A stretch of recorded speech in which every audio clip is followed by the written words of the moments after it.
करीब 10 दिन पहले मुरादाबाद के सिविल लाइंस थाना इलाके में रहने वाली सुनीता नाम की एक महिला ने बांग्लादेशी मूल की अपनी बेटे की पत्नी जूली उर्फ जूही पर कई गंभीर आरोप लगाकर एसएसपी को शिकायती पत्र दिया था। सुनीता ने आरोप लगाया था कि जूली उसके बेटे अजय को बिना पासपोर्ट वीजा के अपने साथ बांग्लादेश ले गई है। वहीं पुलिस और जांच एजेंसियों की जांच पड़ताल के बाद अब अजय जूली की कहानी लगभग समाप्त हो चुकी है। दरअसल ट्रक चालक अजय सैनी की 2017 में फेसबुक पर बांग्लादेश की राजधानी ढाका के गाजीपुर में रहने वाली जूही उर्फ जूली से दोस्ती हुई थी, जो धीरे धीरे प्रेम प्रसंग तक पहुंच गई।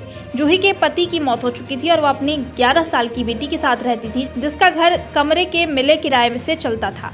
वहीं शादीशुदा होने के बावजूद जूली अजय के साथ शादी करना चाहती थी। इधर अजय भी जूली के साथ घर बसाने के सपने देखने लगा, लेकिन दोनों के बीच सरहद और धर्म की दीवार सामने आ रही थी। इस बीच 2022 में जूही भारत आई और धर्म परिवर्तन करके अजय सैनी से मंदिर में शादी कर ली। वहीं बांग्लादेशी महिला से शादी की जानकारी पर अजय की मां सुनीता काफी नाराज रहने लगी। इसी दौरान अजय सैनी अपनी पत्नी जूली को मां के पास छोड़कर कर्नाटक में नौकरी करने चला गया। इस बीच जूली की अजय की मां से कहासुनी हो गई, जिससे नाराज होकर जूली अगले दिन वापस बांग्लादेश चली गई। वहीं 11 महीने के बाद अजय कर्नाटक से वापस मुरादाबाद आया तो जूली भी मुरादाबाद पहुंच गई। इस दौरान कुछ दिन बाद जूली उसकी 11 साल की बेटी हलीमा और अजय वीजा बढ़वाने की बात बोलकर घर से निकले। कोलकाता पहुंचकर जूली किराएदारों के बीच विवाद की बात कहकर बांग्लादेश चली गई, जबकि अजय बांग्लादेश बॉर्डर के पास ही किराए पर कमरा लेकर रहने लगा और ऑटो रिक्शा चलाने लगा। अजय के पास पत्नी जूली का बांग्लादेशी मोबाइल कंपनी का सिम कार्ड था, जिसमें बॉर्डर के पास आसानी से बांग्लादेश का नेटवर्क आने से अजय उसका इस्तेमाल करने लगा। इसी दौरान बारिश के दौरान अजय गिरकर घायल हो गया और सिर पर चोट लगने से खून बहने लगा, जिसका फोटो अजय अपनी मां और बहन को भेजा और कुछ पैसे भी मांगे। जब सुनीता ने बेटे अजय को फोन किया तो उसने बताया कि वह बांग्लादेश में है और अभी नहीं आ सकता। वहीं किसी अनहोनी की आशंका से सुनीता ने एसएसपी से जूली की शिकायत कर दी, जिसके बाद एसएसपी ने मामले की जांच एलआईयू को सौंप दी। साथ ही अन्य जांच एजेंसी भी सक्रिय हो गई। छानबीन में पता चला कि अजय भारत और बांग्लादेश बॉर्डर के पास हिंदुस्तानी सीमा में है, जिस पर मुरादाबाद पुलिस ने बंगाल पुलिस से संपर्क किया और अजय को वापस मुरादाबाद बुलवाया गया। वहीं अजय ने पासपोर्ट बनवाने के लिए आवेदन भी कर दिया है और अपनी ससुराल बांग्लादेश जाना चाहता है, जबकि अजय की मां सुनीता का कहना है कि उसका बेटा अजय अगर जूली के साथ ही रहना चाहता है तो कहीं भी किराए का मकान लेकर रह सकता है। देखिए, सोशल मीडिया के जरिए मेरे फेसबुक से उसकी मुलाकात हुई। सन 2017 में मुलाकात हुई। होने के बाद कुछ साल बाद चलती रही तो सन 2022 में आई कि मुझसे बोली शादी करनी है मेरे को। तो सन 2022 में आ गई वो। 14 जून को हमने शादी करी। शादी करने के बाद 15 दिन रुकी वो घर पे जी। 15 दिन रुकने के बाद बोली मेरे किराएदारों में झगड़ा हो गया, मुझे जाना पड़ेगा। तो चली गई। जाने के बाद 2 महीने बाद फिर वापस आई सितंबर में। आने के बाद 1.5 महीने रुकी, जिसमें कि 1 महीने मैं उसके साथ था घर पे ही, और फिर मैं वापस काम पे चला गया अपने कर्नाटक। तो 15 दिन जो रुकी थी, बाद में मम्मी से कुछ बात झगड़ा हो गया इन साथ वो दोनों में, पता नहीं, वो फिर वापस चली गई। जाने के बाद 11 महीने बाद मैं आया इधर वापस कर्नाटक से, तो मेरे से भी मम्मी का थोड़ा झगड़ा हो गया। तो मैं भी अपना घर छोड़ के वेस्ट बंगाल में रहने लगा। अच्छा। वेस्ट बंगाल में रहते हुए जब वो दोबारा दूसरी बार जो जूली आई थी मेरी वाइफ, आने के बाद मैंने उससे एक सिम कार्ड ले लिया था बांग्लादेश का। और मुझे मालूम था कि बॉर्डर एरिया में थोड़ा 2-4 किलोमीटर के रेंज में उसमें नेटवर्क आते हैं, तो वही सिम कार्ड यूज कर रहा था मैं। बंगाल में रहने लगा। वहाँ से आने के बाद रहता हुआ तो वहाँ पर बंगाल में बहुत सारी बारिश हो रही थी, बहुत बारिश हो रही थी। तो मेरा पैर फिसल गया।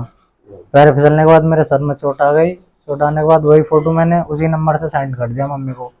तो मम्मी को लगा कि मैं सच में अपने ससुराल बांग्लादेश में हूँ, बट ऐसा कुछ नहीं था। मैं वेस्ट बंगाल में था, बांग्लादेश नंबर की सिम यूज कर रहा था मैं। तो फिर आप खुद आए कि पुलिस लेके आई आपको वहाँ से?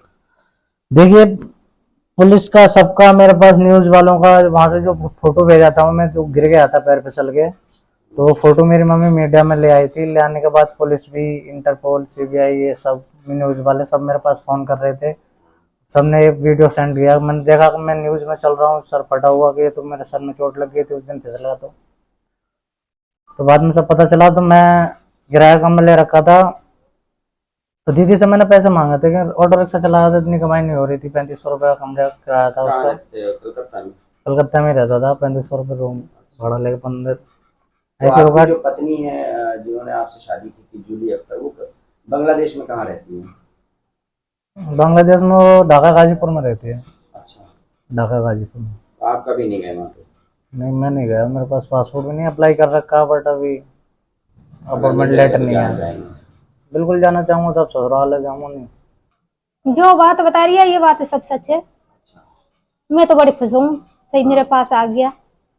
बहू तो आई नहीं है आपकी, मुझे जब मन करेगी बुलाएगा तो आएगी, ना बुलाएगा ना आएगी। तो आप रखना चाहेंगे अगर जूली नहीं। आती है तो? मैं ना रखना चाहूंगी। तो अभी अजय क्या कह रहे हैं, वहां जाएंगे? उनकी मन की राजी है सब। तो जो घटना थी, आप बहुत परेशान थी, पुलिस में आपने शिकायत की थी, पुलिस ने आपसे कुछ पूछताछ की आपसे या जैसे? हाँ, पूछताछ हो गई सारे। क्या बातचीत हुई? जो बातचीत से यही चल रही है, यही बातचीत हुई। जो बात सच है वो बात सारे बता दी उन्हें। हाँ। तो आप अपने बेटे की शादी वादी कहीं और करेंगे या उसी को अपनी बहू को मानती हैं कि बहू है? जो सब में मानने ना मानने कोई वो होना है ना, लेकिन मैं अपने पास में रखना सकती हूँ। देखिए, थाना सिविल लाइन में एक महिला के द्वारा एक प्रार्थना पत्र दिया गया था। उसके द्वारा ये बताया गया था कि उनका बेटा है अजय सैनी, करीब 24 साल की उम्र है। वो किसी जूली नाम की लड़की के साथ में यहाँ से कहीं चला गया है और इसकी जांच क्षेत्राधिकारी सिविल लाइन और इंस्पेक्टर एलआई के द्वारा की गई, जिसमें जानकारी मिली कि इस महिला मतलब जो महिला का जो लड़का है अजय सैनी, इनके द्वारा किसी लड़की से फेसबुक पे बात होती थी और उसका नाम जूली है और इनकी कहीं मंदिर में इन्होंने शादी भी किया था और अभी वो महिला है वो वापस कहीं चले गई है और उसी के साथ में लड़का उसको छोड़ने गया था, अभी तक वापस नहीं आया है। ये जानकारी मिली है अपुष्ट सूत्रों से कि जो महिला है वो कहीं बांग्लादेश की रहने वाली बताई जा रही है, लेकिन अभी तक उसके संबंध में कोई स्पष्ट जानकारी नहीं मिली है। उनका पासपोर्ट और जो डिटेल्स हैं वो अभी तस्दीक नहीं हो पाए हैं और अभी तक की जो जानकारी मिली है उसमें लड़के ने फिर बाद में फेसबुक पर अपनी मम्मी से बात भी किया है, जिसमें उसने बताया था कि मुझे यहाँ पे लोगों ने परेशान किया जा रहा है, लेकिन जब उससे दोबारा बात की गई है तो उसने बताया कि वो अपनी मर्ज़ी से वहाँ पे गया है और अभी उसको कोई दिक्कत नहीं है। इस संबंध में क्षेत्राधिकारी सिविल लाइन और इंस्पेक्टर एलआईयू और हमारी जो सर्विलांस टीम है उसको इसमें लगाया गया है। वो जो जिन नंबरों से वार्ता हो रही है और जिस फेसबुक आईडी का यूज किया जा रहा है उसकी डिटेल्स लेकर और किस महिला के साथ में यह लड़का गया है और वर्तमान में इसकी लोकेशन कहाँ है, इन सब चीज़ की जानकारी करके और इसमें एक डिटेल इंक्वायरी इसमें की जा रही है। अभी तक की जानकारी में कोई इस तरह की कोई गंभीर बात इसमें प्रकाश नहीं आई है और जो लड़का है उसने ये बताया कि वो अपनी मर्ज़ी से गया है। उससे आज भी जो उसकी माताजी से उसकी बात हुई है और इस संबंध में विस्तृत जांच की जा रही है। इस संबंध में कोई इस तरह की चीज़ें लड़के के द्वारा नहीं बताई गई है। वो माँ और उस बेटे के बीच में क्या बात हुई थी इसके संबंध में अभी इस चीज़ की कोई पुष्टि नहीं हुई है कि उसके साथ में किसी ने मारपीट किया या कहीं अन्य किसी प्रकार की कोई उसको परेशानी हो रही है। उसने यही बताया कि मुझे कोई दिक्कत नहीं है, मैं अपनी मर्ज़ी से आया हूँ और इसके संबंध में जो प्रोसीजर होता है उसी के आधार पर आगे किसमें कार्रवाई की जा रही है और इसकी जांच है इंस्पेक्टर एलआईयू को दी गई है और सीओ सिविल लाइन इसकी जांच कर रहे हैं और सर्विलांस के माध्यम से जो भी इलेक्ट्रॉनिक माध्यम से इसने जहाँ जहाँ संपर्क किया उन सब की डिटेल्स इसमें कलेक्ट की जा रही है।